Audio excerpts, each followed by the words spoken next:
Okay, it's time to get started writing your Python script. You're going to be using a program that comes with your installation of Python.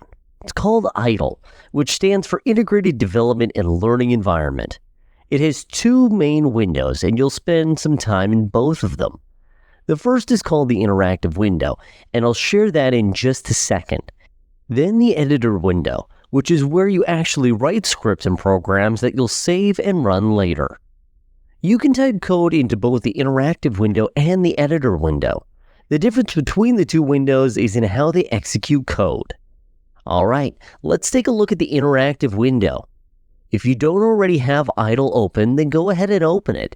You can find it in the folder that the application was installed in. So in my case, I'm going to choose Python 3.12 and click on the IDLE app. IDLE's interactive window contains the Python shell. You can see this name up here, IDLE shell. It's a textural user interface used to interact with Python language. You can type a bit of Python code into the interactive window and press enter to immediately see the result, hence the name interactive. When the window opens up, it'll display the same text at the beginning. The text shows the version of Python that IDLE is running and some of the commands that you can use to help or view information about Python. This spot over here, this is called the prompt, and it's where you're going to be able to type code. So right in front of this cursor prompt, go ahead and type in 1 plus 1, and then hit enter. And you can see that it outputs 2. Python evaluates the expression of 1 plus 1 and displays 2. And then it displays yet another prompt just below that. Every time that you run code in an interactive window, a new prompt is going to appear directly below the result. When using the interactive window, it works as a loop and includes these 3 different steps. 1. Python reads the code that you've entered at the prompt. That's, again, the thing with the 3 different little greater than symbols. 2. It evaluates the code. 3. Python will print the result and wait for more input. This is referred to as read, evaluate, print loop. We usually abbreviate it as REPL. REPL, Python programmers usually refer to this as the Python shell as the Python REPL, or just REPL for short. Okay, let's try something a little more interesting than just adding numbers. A rite of passage for every programmer is writing the program that prints the phrase hello, world on the screen. At the prompt, go ahead and type in print. And then you can create a set of parentheses here. So I'm opening parentheses.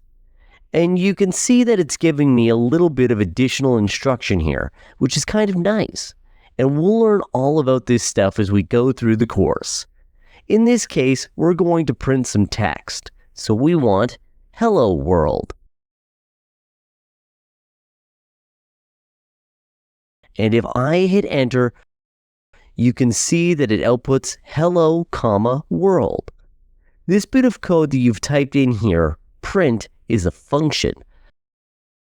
A function is code that performs some tasks and can be invoked by its name.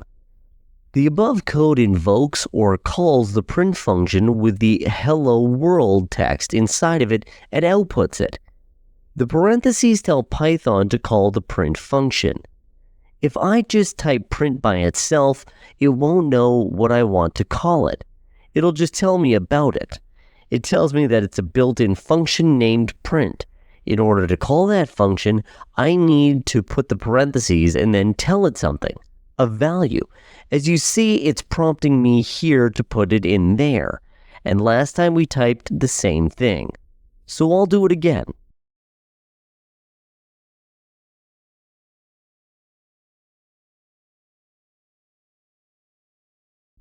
Great. Those parentheses also enclose everything that gets sent into the function, goes into it as an input, and the quotation marks indicate that hello world is really text and not something else that we might want to print. Inside of IDLE, you can see some intriguing highlighting going on with different colors.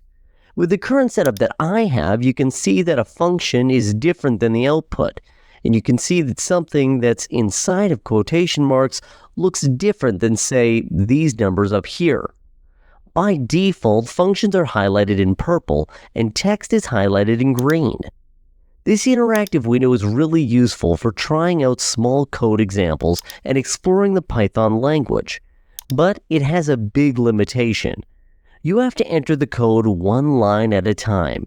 So alternatively, you can save Python code in the text file and execute all that code in order to run an entire program. That's what we're going to switch into using the editor window. You'll write your own Python files using idle's editor window. You can open the editor window by selecting File and New File from the menu at the top of the interactive window. Let me show you that.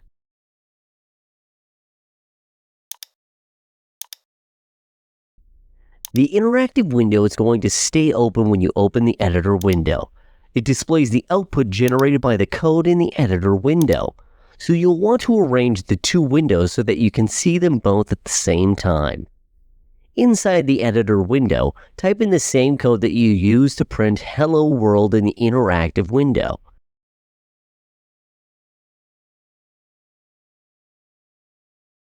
Note that idle highlights code typed into the editor window just like it did in the interactive window.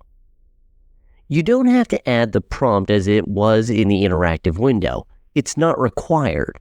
Before you can run the program, you need to save it. So select File and Save from the menu and save file as helloworld.py.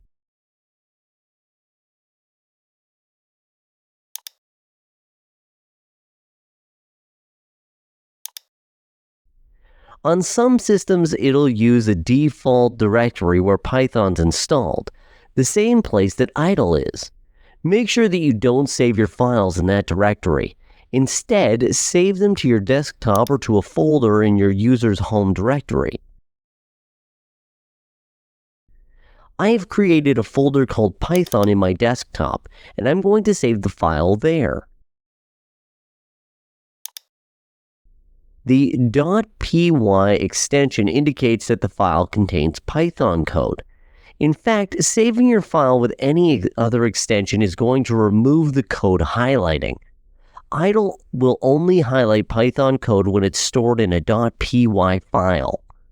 To run the program, you can select Run from the pull-down menu and run Module. You also might notice some of the key commands being highlighted here. In this case, it's the function key F5. So the program is going to output to the interactive window. You'll see Restart and then the directory and the same name of the file that's being run and its output.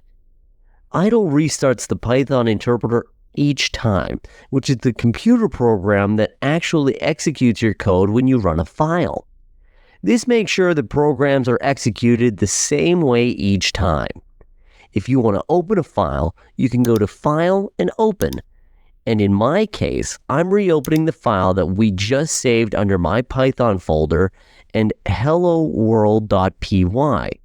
You can also open a file from the file manager such as Windows Explorer or the Mac OS Finder by right-clicking on them and say Open With. All right. You've made your first program.